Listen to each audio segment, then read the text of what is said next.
আচ্ছা, এখন দেখো আমরা অটো সাইকেল চক্রের মাধ্যমে দক্ষতা নির্ণয় করব। তাহলে এই চিত্রটা পরীক্ষার খাতায় দিতে হবে। এখন দেখো অটো সাইকেল চক্র 4টা ধাপে সম্পন্ন হয়। প্রথম হলো 1 নম্বর ধাপ। এই 1 নম্বর ধাপে তাপ অন্তরক টুপি সিলিন্ডারের তলায় সংস্পর্শে আনা হয়। মানে ধরো আমরা একটা সিলিন্ডার নিব, ঠিক আছে? এখানে ধরো একটা সিলিন্ডার নিলাম। এই যে সিলিন্ডারের মাথায় আমরা একটা ইনসুলেটর লাগাবো বা তাপ অন্তরক টুপি লাগাবো। তাহলে এখন হলো পিস্টন বিন্দু 2তে আসা পর্যন্ত বাতাস রুদ্ধতাপে সংকুচিত হয়। আচ্ছা, এখন বিষয় হলো যে এখানে যখন আমরা ইনসুলেটর লাগাবো তখন কি, তখন তাপ ঢুকতে পারবে না, বের হইতে পারবে না। এর ফলে কি হবে, ভিতরে যে বাতাস আছে এগুলো সংকুচিত হবে। এটি পিবি এবং টিএস ডায়াগ্রামে 1-2 রেখা দ্বারা বোঝানো হয়েছে। চাপ এবং উষ্ণতা বৃদ্ধি পেয়ে পি2 এবং টি2 হয়, কিন্তু আয়তন হ্রাস পেয়ে ভি2 হয়। আচ্ছা, এখানে বলা হয়েছে যে চাপ বৃদ্ধি পাবে এবং তাপমাত্রা বৃদ্ধি পাবে। আর যেহেতু তাপ ঢুকতে পারতেছে না, বের হইতে পারতেছে না, এই জন্য গ্যাসগুলো কি কমপ্রেসড হবে, মানে বাতাস সংকুচিত হবে। এক্ষেত্রে আয়তন কি হবে, ভি2 হবে।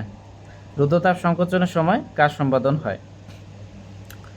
দ্বিতীয় ধাপ, তাপ অন্তরক টুপি সরিয়ে গরম বস্তু সিলিন্ডারের তলায় সংস্পর্শে আনা হয়। মানে এখানে ইনসুলেটরকে সরিয়ে আমরা কি করব, একটা এইচবি বা গরম বস্তু নিব, হিট বস্তু নিব।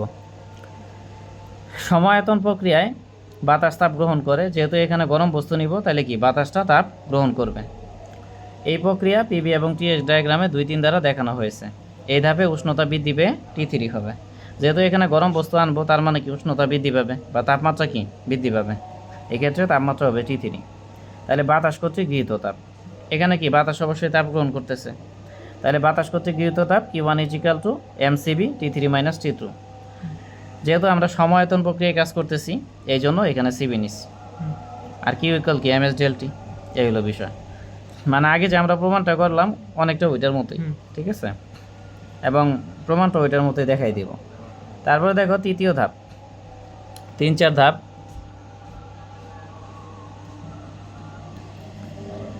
গরম বস্তু সরিয়ে তাপ অন্তরক টুপি পুনরায় সিলিন্ডারের তলার সংস্পর্শে আনা হয়। মানে এখানে আবার আমরা কি করব, ইনসুলেটর নিব, ঠিক আছে? তাহলে পিস্টন বিন্দু 4 পৌঁছানো পর্যন্ত বাতাস রুদ্ধতাপে প্রসারিত হয়।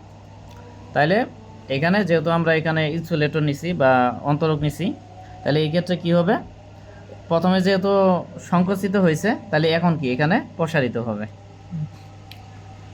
আর যেহেতু ইনসুলেটর নিছি তাপ ভেতরেও যাবে না বাইরেও যাবে না, তার মানে কি রুদ্ধতাপীয় প্রক্রিয়া। তাহলে বাতাস রুদ্ধতাপে কি প্রসারিত হয়, যা পিবি এবং টিএস ডায়াগ্রামে 3-4 রেখা দ্বারা বোঝানো হয়েছে। তাহলে P3 T3 চাপ ও উষ্ণতা হ্রাস পেয়ে P4 এবং T4 হয়। এই রুদ্ধতাপ সম্প্রসারণের বাতাস কর্তৃক কাজ সম্পাদিত হয়। তারপর দেখো চতুর্থ ধাপ, তাপ অন্তরক টুপি সরিয়ে ঠান্ডা বস্তু সিলিন্ডারের সংস্পর্শে আনা হয়। মানে এখানে আবার আমরা কি ইনসুলেটরকে সরিয়ে একটা ঠান্ডা বস্তু আনবো, ঠিক আছে? তাহলে ঠান্ডা বস্তু আনার ফলে কি হবে, বাতাস সমায়তন প্রক্রিয়ায় ঠান্ডা বস্তুতে তাপ বর্জন করবে। যেহেতু ঠান্ডা বস্তু আনবো তার মানে কি বাতাস তাপ বর্জন করবে, ঠিক আছে? আর ঠান্ডা বস্তুটা তাপ কি করবে, গ্রহণ করবে। তাহলে পিবি এবং টিএস ডায়াগ্রামে 4 রেখা দ্বারা বোঝানো হয়েছে। তাহলে P3 এবং T3 চাপ উষ্ণতা হ্রাস পেয়ে P4 এবং T4 হয়। তাহলে বাতাস কর্তৃক বর্জিত তাপ, যেহেতু বাতাস তাপ বর্জন করতেছে এই জন্য বর্জিত তাপ mcv T4 - কি T1। এই দুইটাই আমরা সমায়তন করব, এটাও সমায়তনে করব, লাস্টের ধাপটাও কি সমায়তনে করব।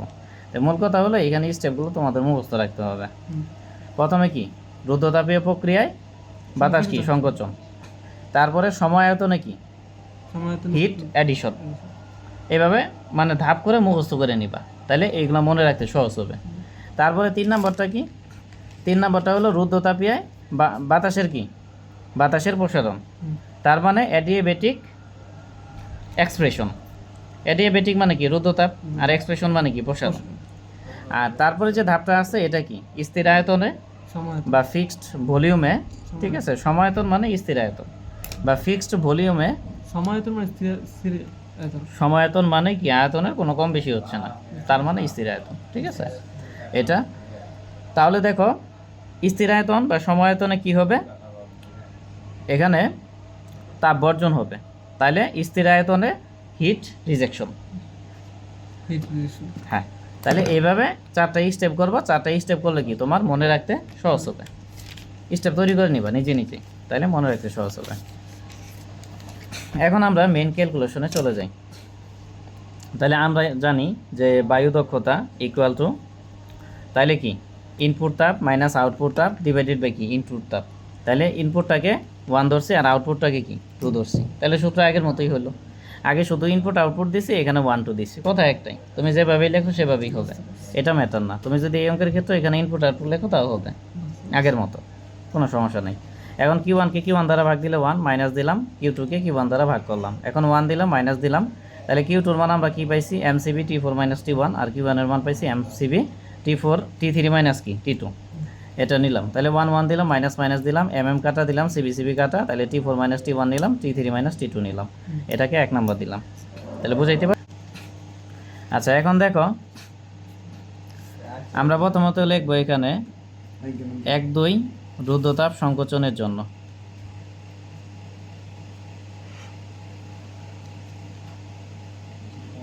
এটা লিখবা এখানে রুদ্ধতাপ সংকোচনের জন্য। তাহলে T2 by T1 equal to B1 by B2। যখন এখানে T2 তখন এখানে B1, এটা লিখলাম। এখন দেখো B1 by B2 is equal to R, এটা হলো compressive ratio. B1 by B2 equal কি R, এটা হলো কম্প্রেসিভ রেশিও। তাহলে এই B1টা আর B2টা কেন হয়েছে দেখো, কম্প্রেসিভ মানে কি বাতাস সংকুচিত হয়ে যাবে, ঠিক আছে। তাহলে প্রথম আয়তন ছিল B1, সংকুচিত হয়ে কি B2 হয়েছে। তাহলে B1 বড় না B2 বড়?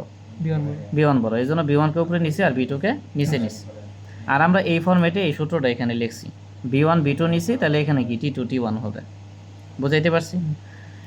তাহলে T2 রাখলাম, T1কে এদিকে পাস করে দিলাম, B1 বাই B2 ইকুয়াল কি R, এই জন্য R নিলাম, এখানে গামা মাইনাস 1 নিলাম। এই ফরম্যাটটা মনে রাখো, এটা এই ফরম্যাট অনুযায়ী এটা হ্যাঁ, তুমি এটার উপর ভিত্তি করে এই ফরম্যাটটা ইউজ করবে। আগে যে অঙ্ক করছো একইভাবে করতে পারো, নিয়ম একটাই আর কি, আগেরটার সাথে এটা একই নিয়ম। তারপরে এখানে আমরা লিখব যে 3 4 রুদ্ধতাপ প্রসারণে। ওরে ভাই এত সহজ, এগুলো দরকার ভাই। আগেরটা কি নিয়ম করা যায় না ভাই? হ্যাঁ আগেরটা তাহলে প্রসারণের ক্ষেত্রে, প্রসারণের ক্ষেত্রে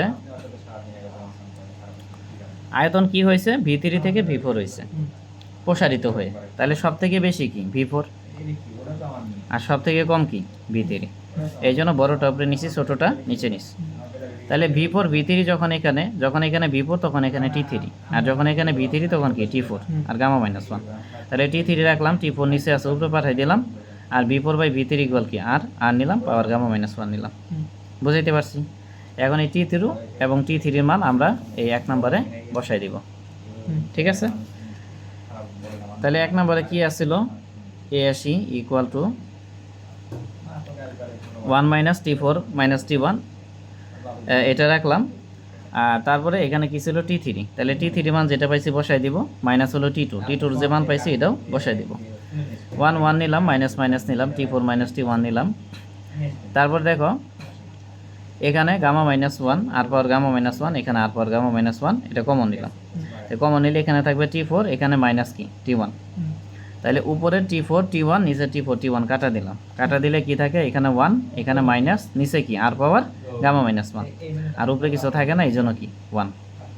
এখন দেখো 1 1 নিলাম, মাইনাস মাইনাস দিলাম, ঠিক আছে, দিলাম। দেওয়ার পরে দেখো এখন এই যে গামা মাইনাস 1, এটা আর এর সাথেও নেওয়া যায়, 1 এর সাথেও নেওয়া যায়। 1 এর সাথে যে কোনো পাওয়ারই নেও না কেন সেটার মান তো 1ই হবে, 1 এর সাথে যাই নাও না কেন পাওয়ার হিসাবে সেটার মান কি 1। তাহলে আমরা এখানে গামা মাইনাস 1 আছে, ধরে নিব 1 এর সাথেও গামা মাইনাস 1 আছে। তাহলে গামা মাইনাস 1 কমন নিলাম, কমন নিলে নিচে থাকবে আর উপরে থাকবে কি 1, এটাই প্রমাণিত। এটা কি ASE মানে 15। আচ্ছা